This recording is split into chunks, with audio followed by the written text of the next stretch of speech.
when life becomes unstable. And I know that every single one of us, or a good percentage of us, are finding life just a little bit shaky right now.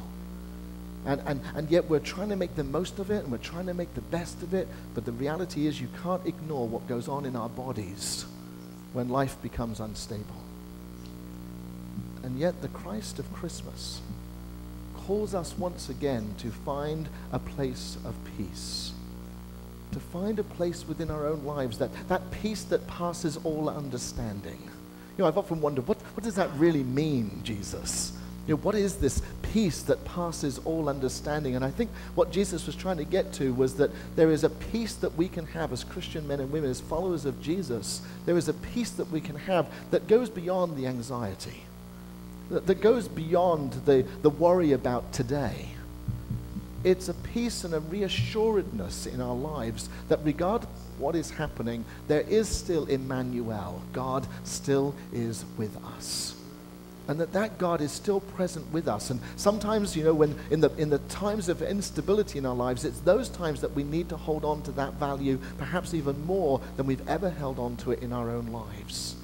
Because it is so easy to be backed into a corner. It's so easy to succumb to the pressures of the world. It's so easy to succumb to the anxiety that is just flooding itself out there. You know, you don't have to pick up a newspaper, or you don't have to watch the television news sometimes and just know the anxiety that is out there. And if you're a part of this world, and we all are, you can't help but be affected by the anxiety of this world.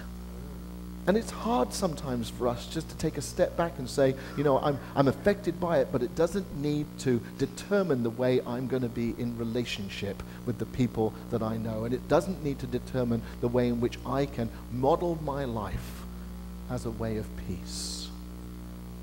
You know, we see that at our country level. You know, you get backed into a corner, and what do? We come out with guns. We come out fighting. We don't come out thinking about, okay, what is a different strategy, or what is another way of finding a peaceful resolution to conflict. We've been taught so much, even from our leaders down, that the best way to deal with war is to fight one another. The Church of England, or the Anglican Communion, or the Episcopal Church here in the United States just recently elected a new bishop here in Los Angeles, and she just happens to be a lesbian. You would think that World War III just happened. You know, I've been watching the stuff that's coming out of Canterbury around this. I don't know. It feels like an atom bomb just dropped into the Episcopal, or into the Anglican Communion. And here's, you know, Rowan. I wrote to him last week. You know, I can do that. You know, I'm a subject of Her Majesty. So, get you.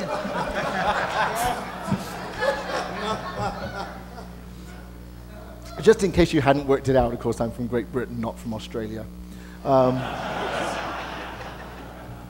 So I wrote to Rowan, and I said to him, Rowan, I said, I don't understand why the head of the Anglican Communion, who must have so many things that are happening across the world. I mean, the Anglican Communion is it's a big church when you look at it. I mean, it's, you know, it's in Africa and Great Britain and America and all. I mean, it's in so many different places. I said, I can't understand, Rowan, why at this particular time in the particular history of the world, where we are right now, that you seem to be so concerned that a lesbian woman has been elevated to the place of bishop. I really don't think that God is that concerned with what she does in the privacy of her own bedroom.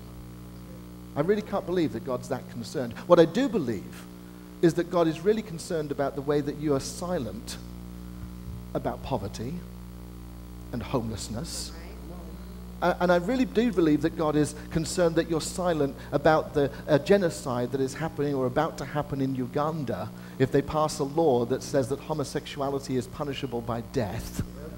I really do believe that God is concerned that we're not talking about a woman's right to choose what happens in her own body, I really am concerned. I think God is more concerned about the bigger issues of the economy and all of the things that have happened and the selfishness of this world and the way that we have dragged ourselves into the commercialism that continues to stranglehold this world. And yet you're more concerned that a lesbian woman has been elevated to the place of bishop. You've said more about that than you've said about all of these issues that go on in the world. And really, at this time of Christmas, where's the joy? Where's the hope? Where's the peace? Where is it? He hasn't responded to me yet.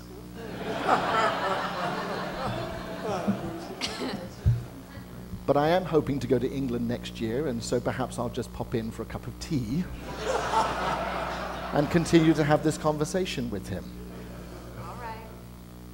You see, I believe that the God of Christmas, the God of peace, is really urging us as people of God to really address these issues, not just on a global perspective, but also on our own local perspective.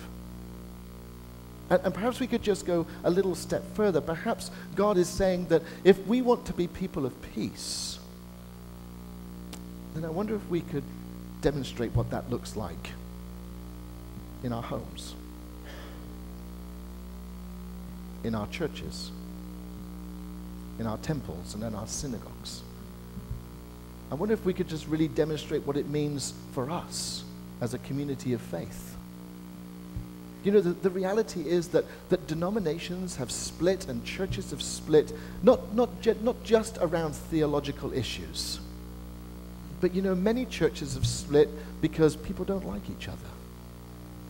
And some churches have split because they didn't like the choice of the color of the carpet that they did during a remodel.